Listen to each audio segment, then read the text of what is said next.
सभी के एक संगे जड़हात कराइयो, सभी के जड़हात कराइयो। जे हमर से बड़ा लगा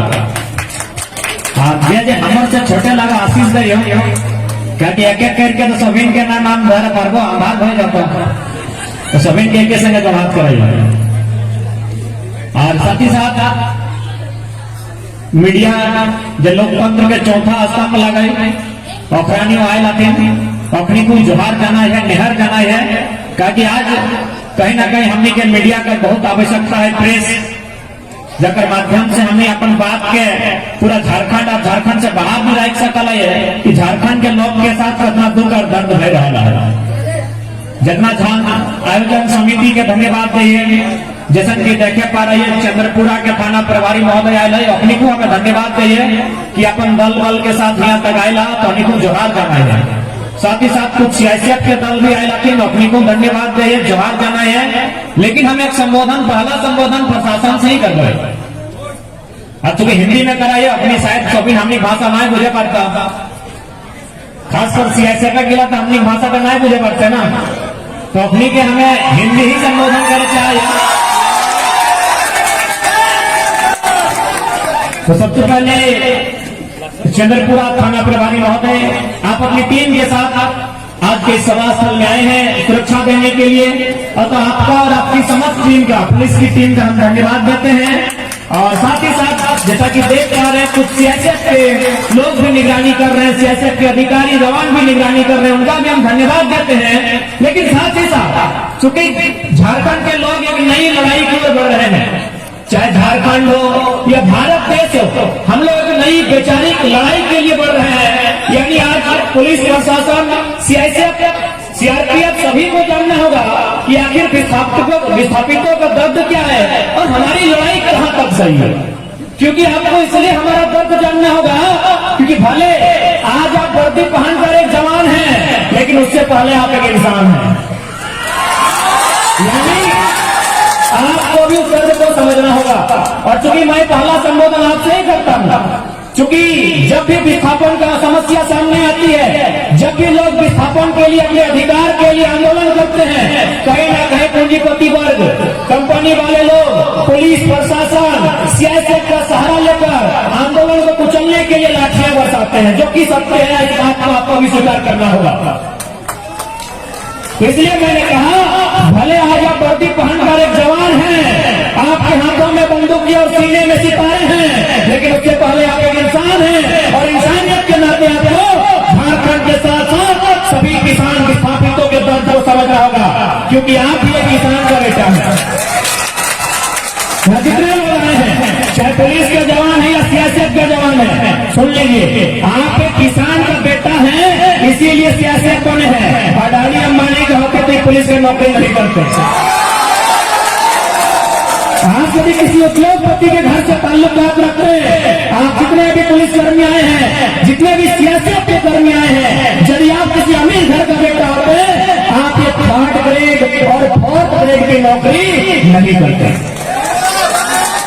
ये बात हम आपको इसलिए कह रहे हैं क्योंकि आज जो देश में माहौल बना है, आज जो झारखंड राज्य में माहौल बना है, किस प्रकार सीआईएसएफ का प्रयोग करके, कभी सीआरपीएफ का प्रयोग करके आंदोलन को दबाया जाता है, गरीब असहाय लोगों पर लाठी बजाई जाती है, उन्हें लाठी से पिटवाया जाता है। इसलिए आज इस बात को रख रहे हैं ताकि यदि भविष्य में आपकी लाठी चले तो धीरे चले, क्योंकि आपको भी आभास करना होगा ये आंदोलन कितना सार्थक है। इस आंदोलन से हतोत्साहित लोग, जो लोग पीड़ित हैं, विस्थापित का दर्द झेल रहे हैं, जिन्होंने अपनी जमीनों को दान दिया है बड़ी बड़ी कंपनियों को, आज उन्हें मिलाकर, आज ऐसा नहीं है कि आपके हाथों में सिर्फ बंदूकें हैं, कभी कभी मोबाइल फोन भी आता होगा, एंड्रॉइड मोबाइल आप लोग भी रखते हैं, तो उस एंड्रॉइड मोबाइल को खोलते भी होंगे तो आपके हाथों में उसी मोबाइल में कभी हजारीबाग के गोंगलपुरा का न्यूज भी मिलता होगा, कभी गोड्डा के अडानी प्लांट का न्यूज भी आपको मिलता होगा। उस न्यूज को आपने पढ़ा होगा कि किस प्रकार कंपनी, खासकर अडानी, किस प्रकार गलत तरीके से जबरन उनकी जमीनों पर कब्जा करती है, उनके घर के बाहर एक नोटिस चिपकाती है कि इन जमीनों को हमें दे दीजिए, यहाँ हम विकास के नाम पर कंपनियां लगाएंगे। और जब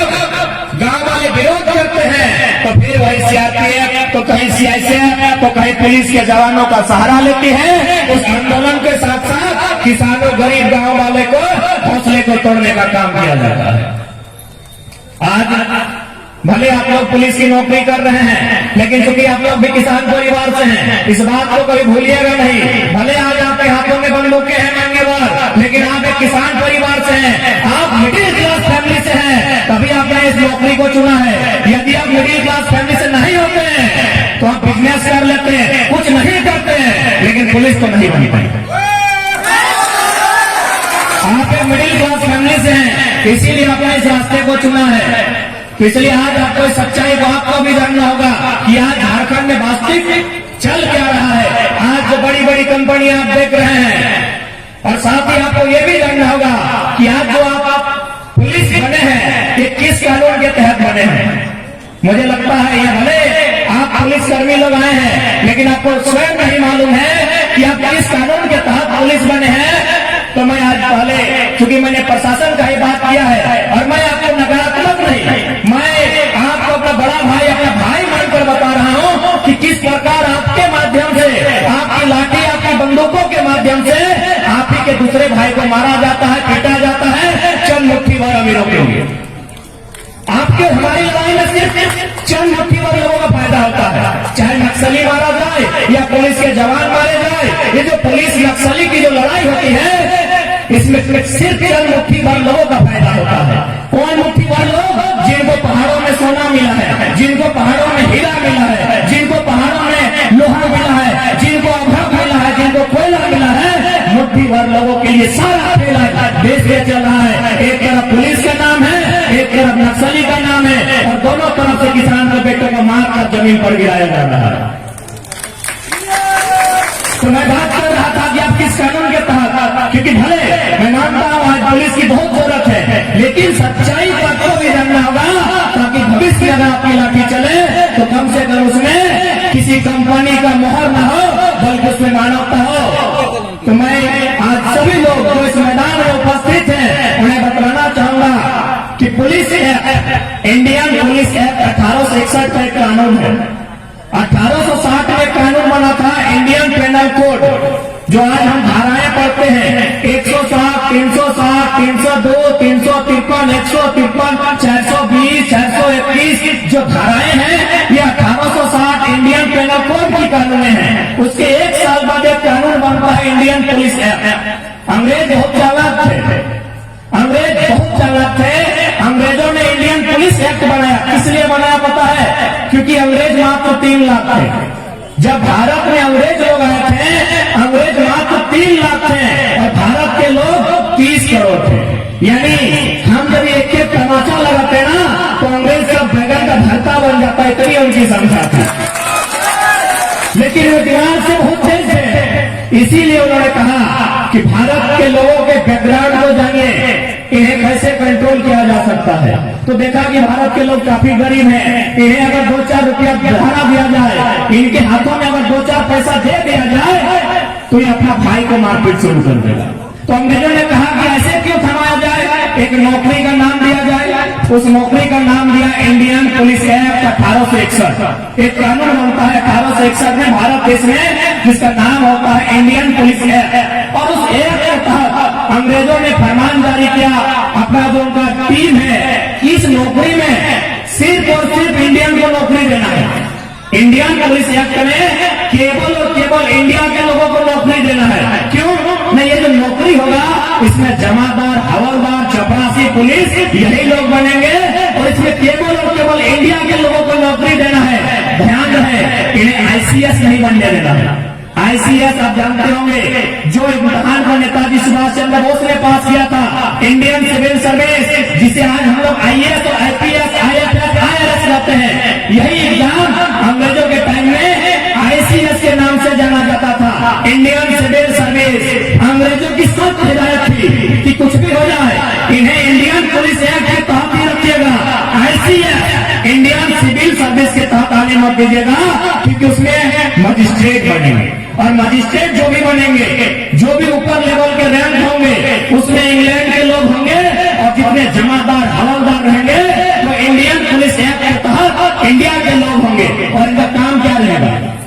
अंग्रेजों ने कहा इनका काम क्या रहेगा, नहीं इनका काम रहेगा जब जब भारत के किसी कोने में कोई भी अंग्रेजों के खिलाफ आंदोलन करेगा, अंग्रेजों की कंपनी ईस्ट इंडिया कंपनी के खिलाफ आंदोलन करेगा, अंग्रेजों को भगाने के लिए आंदोलन करेगा, जब भी इस देश में कोई किसान कोई कामगार इसी इंडियन पुलिस एक्ट के तहत जो लोग हवलदार जमादार चपरासी की नौकरी कर रहे हैं, जो एक गरीब किसान का बेटा है, किसी को 2-4 पेमेंट देके उसी किसान को पिटाना, यह भारत की सच्चाई है।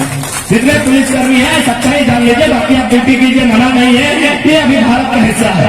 इसी के तहत भारत में इंडियन पुलिस एक्ट 1861 कानून बन के आता है और उसका इम्प्लीमेंट किया जाता है कि जब जब इस देश में अंग्रेजों को भगाने के लिए कोई विरोध करेगा, कोई हड़ताल करेगा, कोई सड़क जाम करेगा, तब उसी पुलिस का बाप दादा को पिटाना है। पुलिस में किसान का बेटा, आंदोलन करने वाला किसान। आज भी देश में वही हो रहा है, आज भी देश में उसी इंडियन पुलिस एक्ट 1861 के कानून का प्रयोग करते हुए आज भी पुलिस प्रशासन की लाठी, सियासत की लाठी, सियासत की लाठी केवल गरीब गांव किसान बेबस लाचार मजदूर को चल रही है। मुझे कहने में बिल्कुल डर नहीं लगता है, मुझे कहने में बिल्कुल डर नहीं लगता है। जब से भारत में वन कानून बना है, फॉरेस्टर जब से बना है, तब से लकड़ी का चोरी ज्यादा हुआ। जब से इस देश में फॉरेस्टर बना है, तब से लकड़ी का चोरी ज्यादा हुआ है। और जब से इस देश में सियासत बना है, बुरा मत मानिएगा, हम अधिकारियों को कह रहे हैं, जब से इस देश में सियासत बना है, कोयला का चोरी ज्यादा हुआ।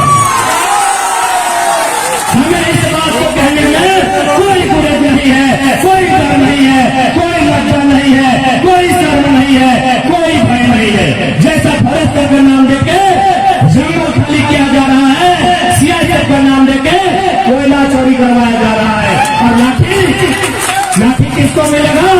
गांव के बेबस लाचार गरीब व्यक्ति को। यदि आप वास्तव में ईमानदारी पूर्वक ड्यूटी करते हैं तो सियासत के दो उच्च अधिकारी हैं, क्योंकि मैं बार बार कहता हूं जो लोग जीडी की नौकरी कर रहे हो हमारे भाई हैं, क्योंकि मेरे साथ फुटबॉल खेलने वाले मेरा लगभग दर्जनों दोस्त सियासत बने, हम जानते हैं। जो लोग जीडी की नौकरी कर रहे हैं, इस ग्राउंड में जितने लोग आए हैं वो गरीब परिवार से हैं। हम सियासत के उच्च अधिकारियों से संदेश देना चाहेंगे, यदि वास्तव में आपको अपनी नौकरी का इतना ही घुमान है और आपको लगता है आप देश की सेवा के लिए आए हैं, तो पहला काम अनूप सिंह का ट्रैक्टर भर के दिखाइए। चुनौती है सियासत के तमाम आला अधिकारियों को, इस खुले मन से खुली चुनौती है। यदि आप कहते हैं कि आप सरकार का पावर है, यदि आप कहते हैं आप में पुलिस का पावर है, तो जाइए पहले अनूप सिंह के एक भी हाईवा को, एक भी कोयला की गाड़ी को जब्त करके दिखाइए। आपको एक भी गाड़ी को फूक के दिखाइए, या फिर हमको एक भी इतिहास दिखाइए कि आपकी लाल लाल आंखें किसी कंपनी के सीएमडी को दिखाया है, आपकी लाल लाल आंखें किसी कंपनी के जनरल मैनेजर को दिखाया है। आपकी बोली और आपकी गोली केवल गरीब लाचार बेबस आदमी सहता है। ये सच्चाई है, ये भारत देश की सच्चाई है। इसीलिए मैंने कहा कि हम पहला संबोधन सियासत के लिए करेंगे, पहला संबोधन सियासत के लिए करेंगे, पहला संबोधन पुलिस प्रशासन के लिए करेंगे, क्योंकि हम नई लड़ाई की ओर बढ़ रहे हैं। आपको बताना चाहेंगे, आज जो ये चिमनी देख रहे हैं, ये चिमनी का धुआं, इससे कैंसर फैलता है, इससे टीबी अस्थमा न जाने दर्जन का बीमारी होता है। मरता कौन है? यहाँ दुगदा चंद्रपुरा का आदमी लोग। क्या बनता है? यहाँ से बिजली बनता है। ये धुआं से बगल में देखिए दामोदर नदी है, वो पूरा इंडिया का सबसे गंदा नदी दामोदर। एक समय याद हो हमरा बांधे कर नदी पानी दाल में रहला ना दाल, यह नदी पानी हमारी दाल में रहला, यह बांधे पानी के लिए हमें दाल जब कहला। आज दुनिया के भारत के सबसे गंदा सबसे मैला नदी दामोदर क्या कर ले हमारी ना याद मुठ्ठा भर आदमी गिलाए जकर एक बित्ता जमीन नहीं गिलाए। आज कि चिमनी के धुआं से बीमार होते हमरा लोग मोरी जाता, आधा उम्र मोरी जाता, चूल पाकल पहले मोरी जाता हमरा लोग। अरे बिजली कहाँ? बांग्लादेश के महारानी याद आ रहा था। बताइए पुलिस प्रशासन और जितने भी उच्च अधिकारी के लोग जो घर बैठे सुन रहे हैं, दुनिया में इतना अन्याय कहाँ हुआ है? दुनिया में इतना अन्याय कहाँ हुआ है कि हमार पानी हमार पसीना हर बिजली जले तो शेख हसीना। जमीन हमारा है। सियासत के दोनों जो आप उद्योग की रक्षा के लिए आए हैं, सेंट्रल इंडस्ट्रियल पुलिस फोर्स और सिक्योरिटी फोर्स, सियासत के जितने भी जवान हैं जो आप उद्योग की रक्षा करने के लिए आए हैं, आप भी जान लीजिए ये जो उद्योग बना है वो जमीनें हमारी हैं, लेकिन यहाँ से जो बिजली बनता है वो बांग्लादेश की मैदान हो जाता है। एक बार कभी भी लाठी चलाने से पहले आप किसी कोने में बैठ के सोचिएगा, क्या इतना अन्याय दुनिया में कहीं हुआ है जितना अन्याय झारखंड के लोगों के साथ हुआ है? और एक बात अभी ने गौर किया है कि सीआईएसएफ है या सीआरपीएफ है, उसका अपना जिला में काम स्थापना क्यों होता है? यदि कोई सीआईएसएफ बनता है, कोई सीआरपीएफ बनता है, तो देखिएगा उसको अपना क्षेत्र में नहीं रखा जाता है। राजस्थान वाला को झारखंड और झारखंड वाला को छत्तीसगढ़ में रखा जाता है। कभी किसी ने लॉजिकली समझा इस बात को? क्योंकि हम लोग देशभक्ति की भावनाओं में बह जाते हैं। देश है रंगीला, अरे देश काला हो गया है, रंगीला भी नहीं है। किसी ने लॉजिकली समझा कि राजस्थान का लड़का को नौकरी झारखंड में दिया है, झारखंड का लड़का को छत्तीसगढ़ लेके गया है और छत्तीसगढ़ वाला को उड़ीसा लेके गए है ना। वो पुलिसकर्मी जो मैंने आपका फोर्स है, जो बटालियन है, वो हमारी भाषा को नहीं समझेगा। जब वो हमारी भाषा को नहीं समझेगा तो हमारी भावना को नहीं समझेगा। यदि वो हमारी भाषा को नहीं समझेगा, वो हमारी भावना को नहीं समझेगा, और यदि वो हमारी भावना हमारी भाषा को नहीं समझेगा तो हमारी माँ बहन की इज्जत आबरू को भी नहीं समझेगा, उनके सम्मान को भी नहीं समझेगा। तो जो व्यक्ति हमारी भाषा, जो हमारी भावना को नहीं समझेगा, कहीं ना कहीं उसे हमारे ऊपर लाठी चलाने में आसानी होगी। इसका और कोई दूसरा कारण नहीं है। यदि आप लोग नहीं जानते थे कि भाई हम झारखंड से हैं और हमारा पोस्टिंग है मध्य प्रदेश में, और वही काम हम वहां करते हैं, लाठी लेके गांव वाला को पीटते हैं, क्यों? न वहां का गांव का आदमी का भाषा नहीं समझते। आप भाषा नहीं समझते हैं यानी भावना को नहीं समझते हैं। इसीलिए तो आज जितने भी आप लोग पुलिसकर्मी अथवा अर्धसैनिक बल के अथवा सीआरपीएफ के जवान हैं, आप भी इसको लॉजिकली समझिए कि आपकी ड्यूटी अन्य राज्यों में क्यों दी जाती है। इसीलिए कि आप वहां के लोकल की भावना को नहीं समझेंगे। आप लोकल की यदि भावना को नहीं समझेंगे तो जाहिर सी बात है आपके लिए, आपके दिल में उसके लिए कोई मोह नहीं होगा, उसके लिए कोई ममता नहीं होगा, कोई दया नहीं होगा, और लाठी चलाने में आसानी होगी। इससे दूसरा कारण कुछ भी नहीं है, नथिंग। इसके अलावा किसी सीआरपीएफ सीआईएसएफ का किसी दूसरे जहाज में नौकरी करना कोई दूसरा कारण नहीं है। यही एकमात्र कारण है। क्यों? आप देखिए कंपनी, एक बित्ता जमीन नहीं गया है इनका, एक बित्ता जमीन नहीं गया है इनका। ना इनके बाप दादाओं ने कभी राज के लिए लड़ा है, ना इनका कभी एक बाल उठा है, ना इनकी एक नाखून कटी है।